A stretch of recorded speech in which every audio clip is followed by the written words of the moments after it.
সম্মানীয় দর্শক বন্ধুগণ, দুর্গাপুজোর আগেই ক্ষতিগ্রস্ত কৃষকদের খুশির খবর শোনালেন মুখ্যমন্ত্রী মমতা বন্দ্যোপাধ্যায়। শস্য বীমা প্রকল্পে ক্ষতিপূরণ পেতে চলেছেন কৃষকরা, সেই নিয়ে গুরুত্বপূর্ণ তথ্য দিলেন। সেই সম্পর্কিত গুরুত্বপূর্ণ আপডেট রয়েছে আপনাদের জন্য, তাই ভিডিওটি স্কিপ না করে দেখুন এবং চ্যানেলে নতুন হয়ে থাকলে ছোট্ট চ্যানেলটি সাবস্ক্রাইব করে নোটিফিকেশন অল করে রাখতে ভুলবেন না। দেখুন এ বিষয়ে প্রতিবেদনে কি বলা হয়েছে। দেখুন, বলা হচ্ছে বাংলা শস্য বীমা প্রকল্পের আওতায় কৃষকদের ব্যাংক অ্যাকাউন্টে আসতে চলেছে ক্ষতিপূরণের টাকা। আজ মুখ্যমন্ত্রী মমতা বন্দ্যোপাধ্যায় সাংবাদিক সম্মেলনে সেই কথা আরও একবার জানিয়ে দিলেন। বাংলা শস্য বীমা প্রকল্পের আওতায় আবেদনকারী কৃষকদের ব্যাংক অ্যাকাউন্টে এই টাকা পাঠানো হয়ে থাকে। প্রত্যেক বছর বাংলা শস্য বীমা প্রকল্পের আবেদন চলে, যার সম্পূর্ণ বীমার টাকা রাজ্য সরকার প্রদান করে থাকে। তাহলে বুঝতেই পারছেন, বাংলা শস্য বীমা প্রকল্পের আর্থিক সুবিধা পেতে হলে প্রতি বছর আপনাদের আবেদন করতে হবে। জানিয়ে রাখি, প্রতি বছর খরিফ মরশুম এবং রবি মরশুমে আবেদন করা যায়।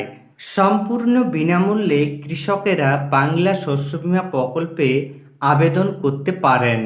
প্রত্যেক বছরের মতো এই বছরও শুরু হয়েছে বাংলা শস্য বীমা প্রকল্পের আবেদন। এই বছর বন্যা পরিস্থিতির কারণে মুখ্যমন্ত্রী মমতা বন্দ্যোপাধ্যায় বাংলা শস্য বীমা প্রকল্পের আবেদনের মেয়াদকাল বৃদ্ধি করলেন। আজ সাংবাদিক বৈঠকে মুখ্যমন্ত্রী মমতা বন্দ্যোপাধ্যায় জানান, বাংলা শস্য বীমা প্রকল্পে আবেদন করার জন্য প্রতি বছর সময় বেঁধে দেওয়া হয় সেপ্টেম্বরের শেষ দিন পর্যন্ত। যেহেতু এবার সেপ্টেম্বরের শেষ সপ্তাহে বন্যা পরিস্থিতির সৃষ্টি হয়, তাই মুখ্যমন্ত্রী জানান, বাংলা শস্য বীমা প্রকল্পে কৃষকরা 31শে অক্টোবর পর্যন্ত আবেদন করতে পারবেন। আপনাদের জানিয়ে রাখি, যারা এখনও আবেদন করেননি তারা আবেদন করুন।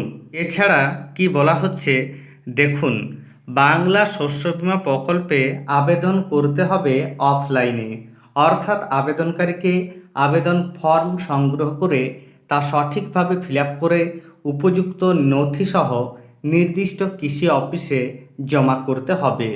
আবেদন করতে পারবেন 31শে অক্টোবর পর্যন্ত।